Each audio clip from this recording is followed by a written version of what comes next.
Hey, we ended up our series last week, How's Your Love Life? And since Valentine's Day is over, I want to ask you the question, how's your love life now? For some of us, maybe Thursday turned out really, really good, and sometimes maybe it, doesn't go the way you had planned. I want to tell a story that I have told before, but not everybody's heard it, and I love listening to myself speak, and I love to listen to myself tell stories, and so I'm going to just go for it one more time. Valentine's has not always been probably the best, holiday for me. It started out when I was dating my wife that I probably don't pick the most practical, I pick practical. I don't pick the best gifts at times. And so I've told you before, but not everybody's heard. When I was dating Christy, she lived in Texas. She was going to school at Southwestern there in Waxahachie, Texas. And I had just fallen madly in love with her, and she would come back every weekend, and she would spend the weekend, and it was great, And so she would have to drive back on Sunday night, and she would be at her dorm all week long and going back and forth out of the dorm and stuff. I was concerned. So Valentine's Day comes up, and so I decided to give her a gift of love, a gift of passion, and I bought her a car alarm so that she would be safe, And so I, took her car and stole it and had it installed and everything else. And so, she's out in the driveway, and it's Valentine's Day, and I want to give her that special, gift. And so you just, hit the button, and it's wow, wow, wow, wow. How do you like that, baby? It's your gift, and she's. So that one didn't go over too great, but after a while, I think she appreciated it. She never was carjacked, and nothing ever happened to the car. We were able to sell it later, so it did serve its purpose. And so then we got married, and a few years later, John had gotten married. I had gotten married. We had spent some time together. John's the co-pastor here at Discover Church, and we, hung out quite a bit together, and so we decided to go and buy Valentine's presents at the same location this year. Just make it easier if we could, do that together and try to brainstorm, because obviously the first time I didn't talk to somebody, it didn't work out too well for me. So, you take a partner along, then maybe that would be better. So there was a big athletic sale up at the state fairgrounds, and yeah, the shoes. You remember, don't you? That's a good story, isn't it? So there's a big athletic sale up there at the fairgrounds, and so we decided, since there was a sale sounds good to me, things are cheaper, we don't make a lot of money. So we go up and we look through this. The only thing we can find are tennis shoes. So we decided to buy 2 lovely sets of tennis shoes for our lovely brides and take them back, wrap them up. For one, don't buy the same gift that somebody else bought for your wife. I just think that's a mistake now from experience. And the second thing is, if you're John, make sure you get the same shoe size, because they won't let you return them. So Shallon had a size 5 and a size 7, and she wasn't even able to wear her Valentine's shoes that were given. That didn't turn out too well. So this year I want to make it, I decided that I'm not necessarily a really romantic guy. I should be. My wife deserves that so much, and maybe next time around she can find somebody that just is better than me at that. But so anyway, I am trying to figure out what in the world do you get this beautiful woman for Valentine's. So I asked some of the guys this week what they had gotten their wives, and I won't share everything, but it's like I asked one, and he said, I got a necklace for her. And I said, well, that's the way to go. Jewelry and diamonds and gold or silver. Ladies, it's just always a hit, right? That you can't hardly go wrong with that. Somebody else said I got chocolates, and I thought chocolates are always good. It's a great gift to give, and that is definitely appropriate for the day. And so they said, well, what did you get your wife? And I said, I got her a gift. It's good. And so they're like, okay, so we're working a little along. And they're like, well, but you never told us what you got your wife. And I said, well, it was a good gift. It was, I didn't get her chocolates. I didn't get her a necklace. I shouldn't even be telling on myself, should I, Sam? So anyway, so I said, well, let me tell you a story, okay? Because I need to set this up because if I don't, it's going to make me sound really, really stupid. And then even if I tell the story, it might go ahead and make me sound really, really stupid. So I said, okay, so every night when Christy and I go to bed, we got this set of sheets that they just always come off. Have you ever had a set of sheets like you just need to throw away? I guess they probably make something that you can pin them. They don't? They should. We should go on the Shark Tank together. We would be millionaires. We make something that pins sheets underneath the mattress that, So anyway, every night we go to bed. She does her side. I do my side. We go to bed, go to sleep. Next morning, it's just like the sheets are over our head or something, the fitted sheet, and you're trying to get out of it in the morning time, and it just is horrible. So they're like, you did not buy her fitted sheets. And I said, no, not just fitted sheets. I said, I bought a comforter too. Pillow shams, the skirting around the bed, and I thought I had done something so great, I had made a card, I bought one, and I even went to the extent of writing, this beautiful love sentence in the card, and I laid it on the pillow. I made the bed, people. When's the last time you made the bed, guys? So I made the bed, everything was there, and these guys, I'm telling you, all stinking week long, they have given me what for about buying this, So I started, it was kind of like one of those Prego commercials, like, have I done other things that are questionable in the past, and I guess I have. So I went home and I asked my wife, I was like, I know I'm not romantic, I try. I know that I'm not funny most of the time, but I try my best to be that, and I was like, this sheet thing, I thought I was doing something great, and she goes, well, I really did like them. She goes, I even took pictures of them, and she showed them to her friend. I said, well, she did that probably to make me feel better about myself, and I appreciate her loving me, that much, that she was willing to do that. So, how's your love life now after you have a day like Valentine's Day? I hope that with the person that you love, the person that you spend time with, your friend, your spouse, that you have been able to express somehow, show somebody that you care for them enough, that you love them enough to invest in their life. Many, many years ago, and I say many because it was, my wife on Valentine's Day bought me this bottle of cologne. And it goes up to about right here right now. I don't know if they fill them all the way up, when you get them brand new or not. I didn't pay attention. But she likes this stuff, and that's the reason she bought it. I'm sure she went to the store and you spray it and waft it, or I don't know, whatever you do with cologne.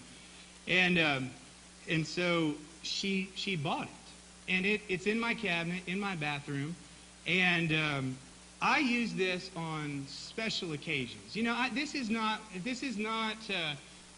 one of those things that, like, I pull out every Monday morning and spray it on like Axe body spray, or it's not something that, you roll on and wash off in the This is something that's I pull out on special occasions. If we're going to go out on a date, I know for a fact that my wife likes this because she bought it for me on Valentine's Day, And so I try my best, if we're going to go out on a date or we're going to go someplace special, that you clean yourself up and you want to smell the best you can, and you do that by putting on something that she likes and that she enjoys. And so there's still some left after a few years, and now that kind of makes me stop and think, maybe we don't go out enough. We'll work on that. But it's because it's special and we only use it for special occasions, when we're going out. And so it's a meaningful gift to me. It's something that she bought. It's something that she paid a price for. It's something that she gave away because she loved. And it's something that meant a lot to me, so much that I've kept it all these years. There's a story that kind of goes along with all of this morning in Luke chapter 7. And there's a woman that is, she's a woman that, just to describe her the best that I can, just has probably sinned quite a bit. You know, if you're just going to check it off and you're going to write it down, her profession was one that was not necessarily a godly profession. And she hadn't probably been treated well by men, and she probably didn't know really what love even felt like, to be honest with you. But when you start to read this story, you see a love take place really like none other. And so it's a story that's found today in Luke chapter 7, and starting with verse 36. It says, a Pharisee invited Jesus to have dinner with him. So Jesus went to the Pharisee's home and got ready to eat. When a sinful woman in the town found out that Jesus was there, she bought expensive bottle of perfume. And then she came and stood behind Jesus. She cried and started washing his feet with her tears and drying them with her hair. The woman kissed his feet and poured the perfume on them. The Pharisee who had invited Jesus saw this and said to himself, if this man really were a prophet. This is the Pharisee now. He's questioning Jesus. If this man really were a prophet, he would know what kind of woman is touching him. He would know that she's a sinner. And Jesus said to the Pharisee, Simon, I've something to say to you. And he said, Teacher, what is it?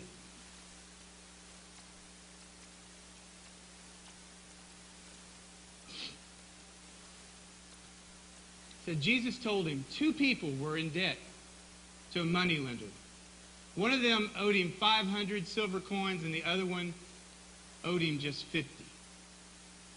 And since neither of them could pay him back, the moneylender said that they didn't have to pay him anything. So which one of them would like him more out of those 2? Simon answered, I suppose it would be the one who had owed him more and didn't have to pay him to pay it back. And you're right, Jesus said. He turned towards the woman and said to Simon, have you noticed this woman? When I came into your home, you didn't give me any water so that I could wash my feet, but she has washed my feet with her tears and dried them with her hair. You didn't greet me with a kiss, but from the time I came in, she has not stopped kissing my feet. You didn't even pour olive oil on my head, but she has poured expensive perfume on my feet. And then this last verse, verse 47. So I tell you that all of her sins are forgiven, and that is why she has shown great love. But anyone who has not been forgiven for only a little will show only a little love.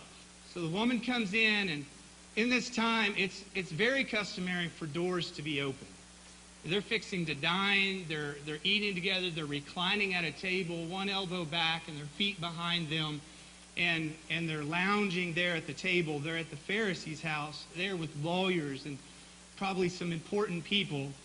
And here comes in this woman that is not necessarily going to be in a home like this. But if somebody was to walk in the house, it wouldn't be like such a surprise, because people would come and go, especially if there was somebody there like Jesus, a teacher, somebody that they had called a prophet. People would want to listen to what he had to say. They would want to be close to him, so they would gather around a house, or they would try to be nearby to understand what was going on. They wanted to be, and they wanted to know more about him, so it wouldn't be unusual for somebody to be close to him. But this woman walks straight in the door and stands behind Jesus. And I think about that for a little bit. It must be uncomfortable for this person at this time, because these men, a couple of things, these men are staring at her. They know who she is. Some of those men had probably been with her before. And they knew that when she comes in the door and she stands behind Jesus, just being there, everybody in the room is uneasy. They know for a fact that Jesus is here, he's a special guest. They're trying to figure out truly who he is and what he's teaching and what he's all about. And then this person comes in that doesn't fit into the group. And she stands behind him. Have you ever felt like that before in your life? You know, where you walk into a place and you just don't know if you fit in. You go in and you're just not sure about the surroundings. And a lot of times when we feel that way, what we do is we'll take somebody with us so that we have somebody to talk to, somebody that we can sit by, somebody that we can associate with where we don't have to be alone. Sometimes we make plans ahead of time to meet people at a location so that we don't have to wonder how it's going to go down because they're going to be there before us. And so it makes us feel a little bit more secure in ourselves, knowing that we've prepared for our arrival. But that's not how it was with her. She was totally by herself. There was nobody there supporting her necessarily. And there was nobody that was appreciative of her being in the room. And she was willing to do it anyway. She was willing to walk through the open door where she was not invited. She was willing to stand behind this man and go through this process that we're going to talk about. I'm going to ask you today,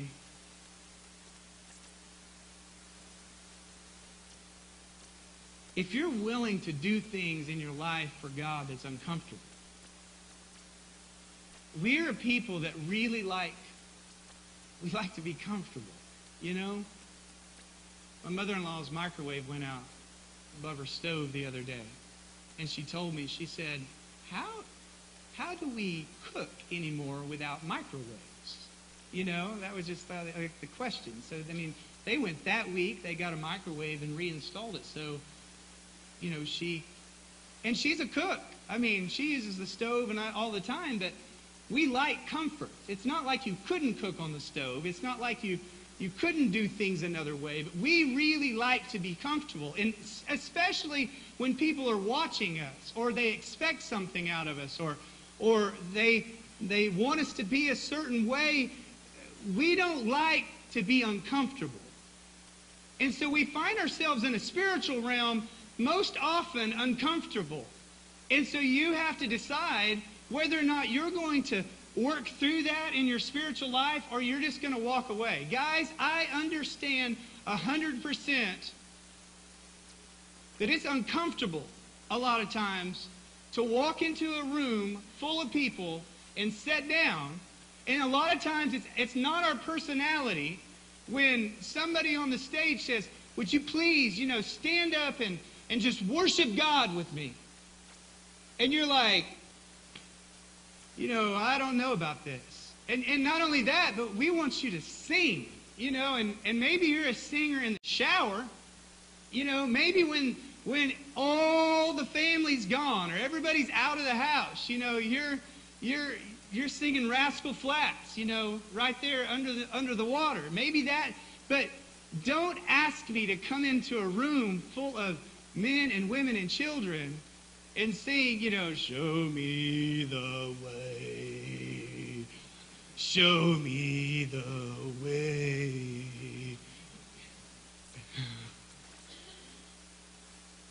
I mean, how uncomfortable is that? I know. So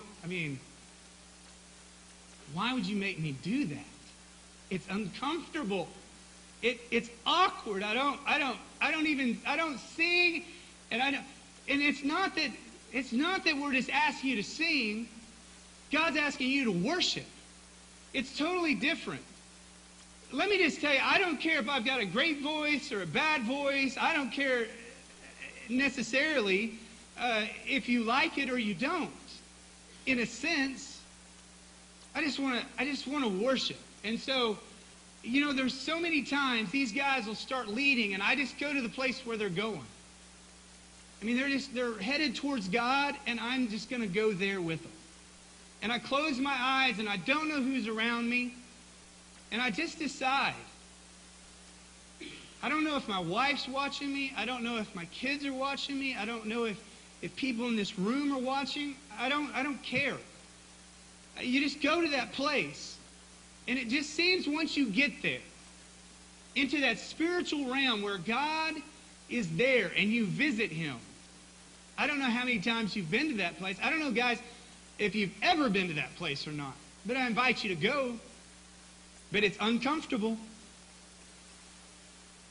It's an uncomfortable place to start a travel.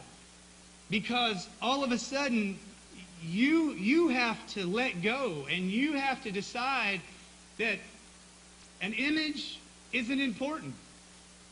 That's what she decided. The reputation that she had and the reason she couldn't, that wasn't important anymore. The important thing is that God, the Son of God, was there. And He had done so much for her life, she wasn't going to miss or pass up the opportunity to be able to worship Him there. Don't let another service go by where you pass up an opportunity to worship God. We don't care if you can sing like a bird or not. It doesn't matter. It doesn't matter to me if you whisper the words. It doesn't matter to me if you think the words. I don't care if you raise your hands. I don't care if you keep them by your side. I don't care if you walk the aisles. I don't care if you have to sit in the lobby to be able to do it. All I'm saying is you have to get to that place where it's not uncomfortable anymore. You just decide, no matter what, I'm going to go worship God. If my husband's going to worship God, then fine, I'll go with him. If he's not, I'm going to go anyway, and I'm going to worship God. If my children will not worship God with me, I'm going to go anyway, and I'm going to worship God. If I feel like it in my body or not, I'm going to go and I'm going to worship God. I'm going to find the place where He's at, and I am going to go to that place, and I am going to give Him everything. When Christy went and got this cologne, she could have got it one of two ways. The first way was she walked into the store and she sprayed it. I don't want to waste it, so I'm not going to use that as an illustration. So she sprays it. And she says, man, I like that. And then she goes,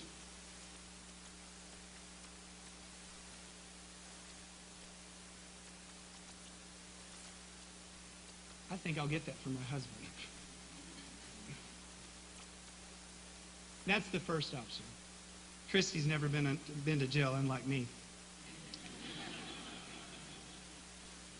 But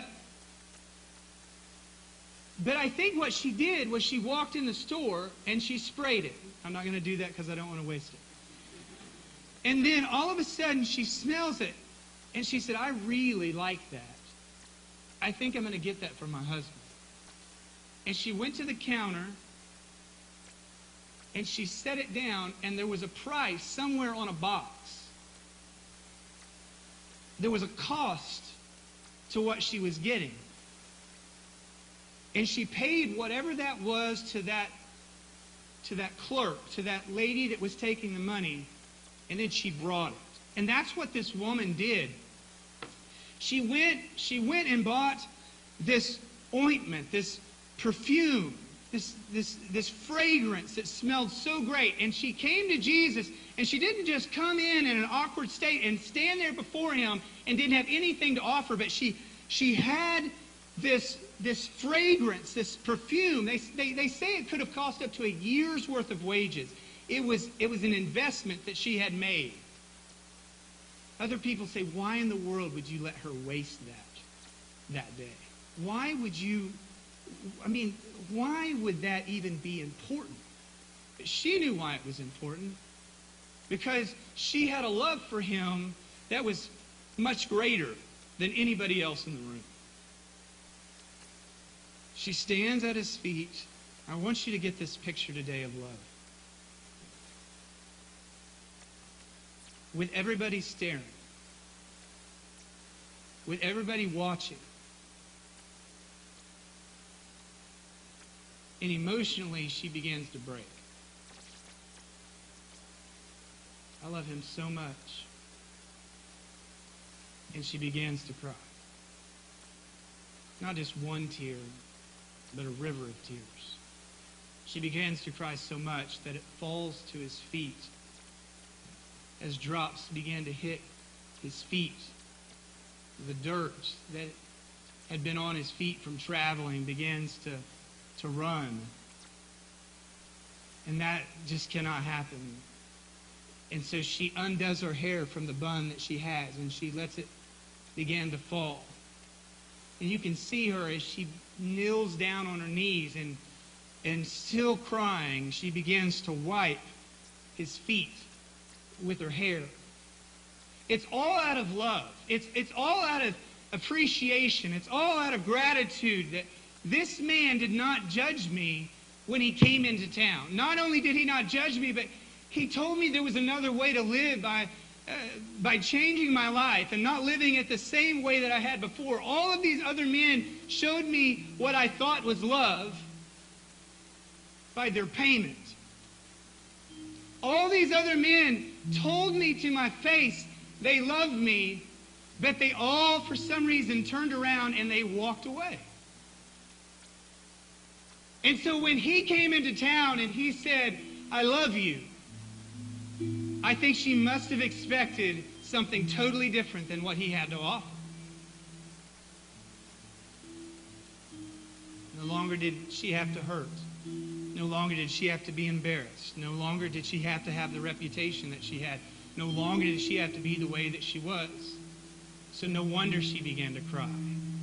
No wonder that she was willing to let down her hair, which is expressed that would be the woman's glory. The most important thing that she had, she wiped the feet. Simon, when I came into your house, it's customary as a guest that you would take the dirt from the travel and you would wipe my feet off. And you're a religious man. And you never offered me. You never offered me anything. Who do you think loves me more? Who do you think cares about me more?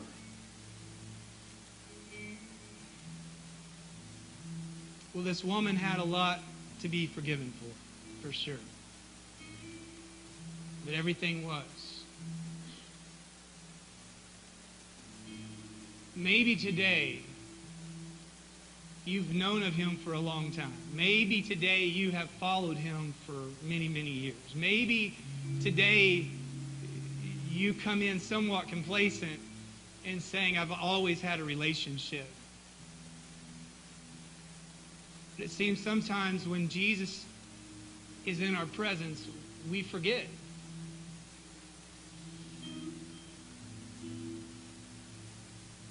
Until it becomes so very clear when somebody else walks up and begins to cry and it's uncomfortable for them and they enter into the presence of God and we watch and they're going to a place that we're not going to. And then we're just kind of reminded, I'm with you. I came to the place you are. And you didn't wash my feet. We're so complacent. We like it to be convenient. We don't want it to be where it's uncomfortable. And he says to us, you say you love me. You're interested. But the very first time that I move in your presence, you question me. If he was a prophet, if God really knew what he was doing, would he be doing it that way?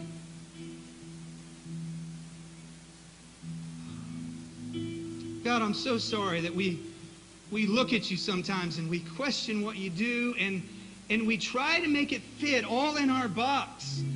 Let me pay the price. Let me love you enough that I can give everything that I have. My heart, my soul, my mind, my being, that I can give everything over to you no matter how uncomfortable it is, and just walk into your presence. That I can release every emotion that I have and worship you with reckless abandon. God, let me be in that place today. Do not let me be like the Pharisees and the lawyers in the room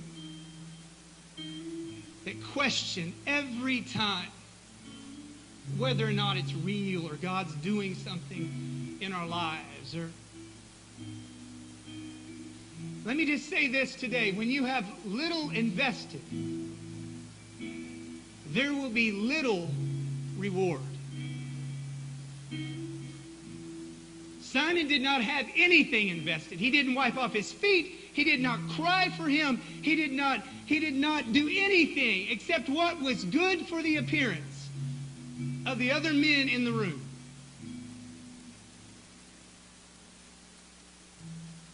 But Jesus that day turns around to that woman, and she knows that her sins are forgiven, that eternal life is hers. That she is reassured that day that no matter what has taken place in the past, that she is made whole.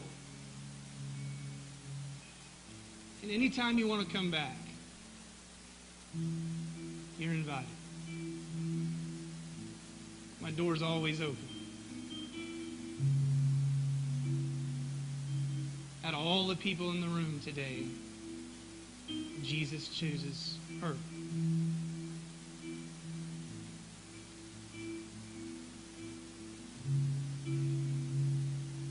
Today's your day.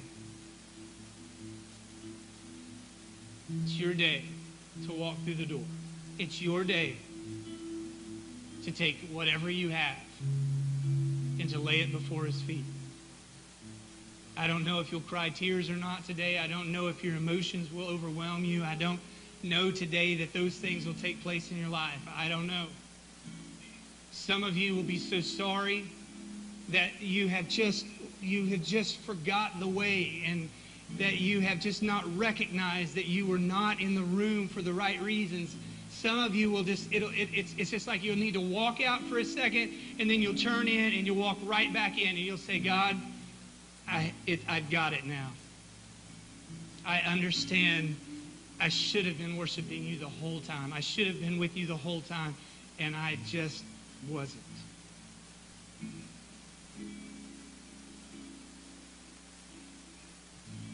How's your love life now? My wife appreciated, guys, the comforter set and the sheets that I gave her. I wouldn't advise it for all guys to do,